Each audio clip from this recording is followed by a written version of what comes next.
It's Saturday afternoon 12:30 ആയപ്പോഴേ നല്ല വിശപ്പ്. അങ്ങനെ ഞങ്ങൾ ഭക്ഷണം കഴിക്കാനായിട്ട് നിഹാരയ്ക്ക് അകത്ത് തന്നെയുള്ള ഒരു റെസ്റ്റോറൻറ്റിലേക്ക് കയറി.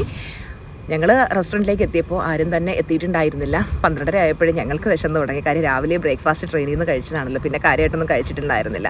അങ്ങനെ ഞങ്ങൾ ബുഫേ സിസ്റ്റം ആയിരുന്നു. ഞാൻ നല്ല തേങ്ങ അരച്ച മീൻ കറി, അതുപോലെ തന്നെ ചിക്കൻ കറി, റൈസ്, പുലാവ്, ഗോബി മഞ്ചൂരിയൻ, അതുപോലെ തന്നെ പനീർ മസാല, പിന്നെ കുറച്ച് സാലഡ്സൊക്കെ എടുത്തു. ഐസ്ക്രീം ഉണ്ടായിരുന്നു. ശരിക്കും പറഞ്ഞു കഴിഞ്ഞാൽ കുറേ നാളായിട്ടുണ്ടായിരുന്നു ബുഫേ എൻജോയ് ചെയ്ത് കഴിച്ചിട്ട്. നല്ല കടുമാങ്ങ അച്ചാർ കണ്ടപ്പോൾ തന്നെ നാവിൽ വെള്ളം വന്നു. അപ്പോൾ കടുമാങ്ങ അച്ചാർ എടുത്തു. അതിൻ്റെ ഇപ്പുറത്ത് പാവയ്ക്ക അച്ചാർ ഉണ്ടായിരുന്നു, അതും എടുത്തു. കുറച്ച് തൈരും എടുത്തിട്ട് കഴിക്കാനിരുന്നു. ഒരു ഉച്ചയുറക്കമൊക്കെ കഴിഞ്ഞ് നേരെ ഞങ്ങൾ പൂളിലേക്ക് എത്തി. മക്കൾ രണ്ടുപേരും പൂള് കണ്ട പാടെ പൂളിലേക്ക് എടുത്ത് ചാടി. അപ്പോൾ ദിബീഷ് വന്നിട്ടുണ്ടായിരുന്നു. ഞങ്ങൾ ദിബീഷുമായിട്ട് സംസാരിച്ച് അങ്ങനെ പൂളിൻ്റെ അടുത്ത് കുറേ സമയം ഇരുന്നു. ഇനി ഞങ്ങൾ ഫിഷിങ്ങിന് പോവാണ്. അപ്പോൾ അടുത്ത വ്ളോഗിൽ കാണാം. Tata bye bye, love you.